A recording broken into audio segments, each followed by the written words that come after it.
স্বাগত দীপ্ত সংবাদে। সাথে রয়েছে দোলা ডলরের। শুরুতেই জানাবো সংবাদ শিরোনাম। চীন সফরে প্রধান উপদেষ্টা, রোহিঙ্গা প্রত্যাবাসনে এশীয় নেতাদের একসঙ্গে কাজ করার আহ্বান। কাল থেকে টানা 9 দিনের ছুটির ফাঁদে দেশ, নিরাপত্তা নিয়ে আশঙ্কা নেই জানালেন স্বরাষ্ট্র সচিব। এবার হামাসের মুখপাত্রকে হত্যা করল ইসরায়েল, টানা হামলায় প্রাণ গেল আরও 8 ফিলিস্তিনির।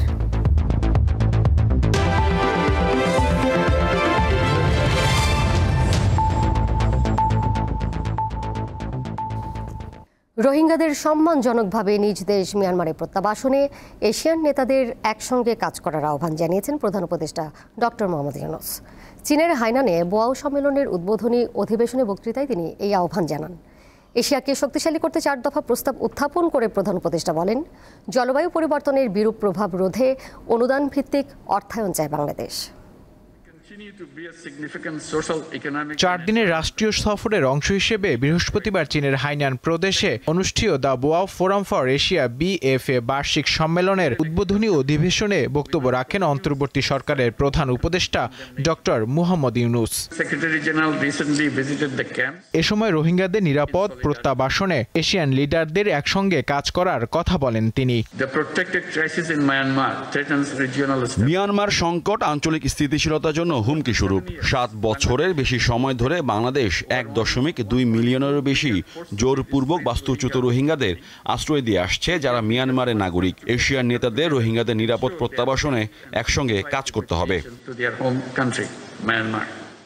এশিয়াকে শক্তিশালী করতে 4 দফা প্রস্তাব উত্থাপন করে প্রধান উপদেষ্টা বলেন, জলবায়ু পরিবর্তনের বিরূপ প্রভাব রোধে অনুদান ভিত্তিক অর্থায়ন চায় বাংলাদেশ।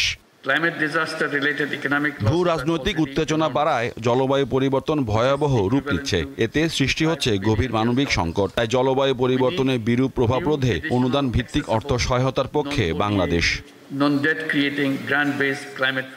ডক্টর ইউনূস বলেন, বাংলাদেশের জনগণের আস্থা ফেরাতে সংস্কার কার্যক্রম হাতে নেওয়া হয়েছে। এটি বাস্তবায়ন হলে মৌলিক পরিবর্তন আসবে। আগামীকাল বেইজিংয়ে চীনা প্রেসিডেন্ট শি জিনপিং এর সাথে দ্বিপাক্ষিক বৈঠক করবেন প্রধান উপদেষ্টা। 4 দিনের সফর শেষে 29 মার্চ দেশে ফিরবেন প্রধান উপদেষ্টা। নূর আলম, দীপ্ত সংবাদ, ঢাকা। বাজেট সামনে রেখে ঈদের লম্বা ছুটিতে অর্থনীতির ক্ষেত্রে কোনো প্রভাব পড়বে না বলে মনে করেন অর্থ উপদেষ্টা সালেউদ্দিন আহমেদ। সকালে সচিবালয়ে সরকারি ক্রয় সংক্রান্ত উপদেষ্টা পরিষদের বৈঠক শেষে তিনি কথা জানান। বলেন, ছুটি থাকলেও বেশিরভাগ উপদেষ্টা ঢাকায় থাকবেন। প্রয়োজনে ছুটিতে যাওয়া কর্মকর্তা কর্মচারীদের সঙ্গে অনলাইনে যোগাযোগ থাকবে। এতে কাজের ক্ষেত্রে তেমন কোনো প্রভাব পড়বে না। বৈঠকে উন্মুক্ত দরপত্রের মাধ্যমে 50,000 মেট্রিক টন বাসমতি চাল, সৌদি আরব অভ্যন্তরীণ বাজার থেকে 70,000 মেট্রিক টন সার এবং 2 কার্গো LNG ক্রয়ের অনুমতি দিয়েছে সরকারি ক্রয় সংক্রান্ত কমিটি।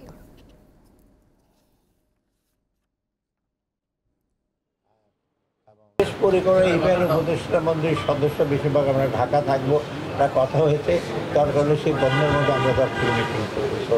এটা আটকে থাকবে, এটা আমাদের কাছে কথা হয়েছে। বেশিরভাগ আমার সবাই ঢাকা থাকবে।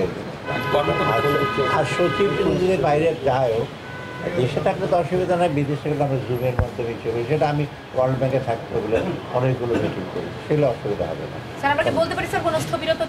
আসন্ন ঈদ উল ফিতরে টানা 9 দিনের ছুটি থাকলেও আইনশৃঙ্খলা বাহিনীর সদস্যরা সতর্ক থাকবে। এতে নিরাপত্তা নিয়ে কোনো আশঙ্কা নেই। সকালে সচিবালয়ে সরকারি ক্রয় সংক্রান্ত উপদেষ্টা পরিষদের বৈঠক শেষে এসব কথা জানান স্বরাষ্ট্র সচিব নাসিমুল গনি। 9 দিনের ছুটিতে কি মেসেজ আমাদের? আমরা এটুকু বলতে পারি যে আমাদের পুলিশ বাহিনী এবং আইন শৃঙ্খলা বাহিনী ছুটিতে নেই। তারা অ্যালার্ট থাকবে সমস্ত কাজের জন্য। এবং যারা দেশে একটা বিপুল সংখ্যক মানুষ ঢাকার থেকে দেশের বাইরে চলে যাবেন, তাদের যাত্রাটা ফ্যাসিলিটেট করার জন্য আমরা সর্বাত্মক চেষ্টা করছি। গাজার জাবালিয়ায় ইসরায়েলি হামলায় নিহত হয়েছেন হামাসের মুখপাত্র আবদেল লতিফ আল কানোয়া। স্থানীয় সময় বৃহস্পতিবার ভোর থেকে উপত্যকার নানা জায়গায় চালানো হামলায় প্রাণ গেছে আরও অন্তত 8 ফিলিস্তিনের। গাজায় নতুন করে শুরু হওয়া 1 সপ্তাহের হামলায় 1,42,000-এরও বেশি মানুষ বাস্তুচ্যুত হয়েছেন বলে জানিয়েছে জাতিসংঘ। অন্যদিকে নির্বাচন ও জিম্মিদের মুক্তির দাবিতে জেরুসালেমে ইসরায়েলি প্রধানমন্ত্রীর কার্যালয়ের সামনে বিক্ষোভ হয়েছে।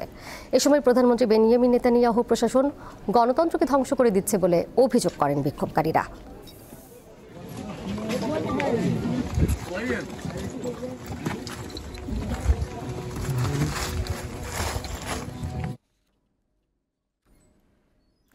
শেষ করব দীপ্ত সংবাদ, যাবার আগে শিরোনামগুলো জানিয়ে দিব আরও একবার। চীন সফরে প্রধান উপদেষ্টা, রোহিঙ্গা প্রত্যাবাসনে এশীয় নেতাদের একসঙ্গে কাজ করার আহ্বান। কাল থেকে টানা 9 দিনের ছুটির ফাঁদে দেশ, নিরাপত্তা নিয়ে আশঙ্কা নেই জানালেন স্বরাষ্ট্র সচিব। এবার হামাসের মুখপাত্রকে হত্যা করল ইসরায়েল, টানা হামলায় প্রাণ গেল আরও 8 ফিলিস্তিনির।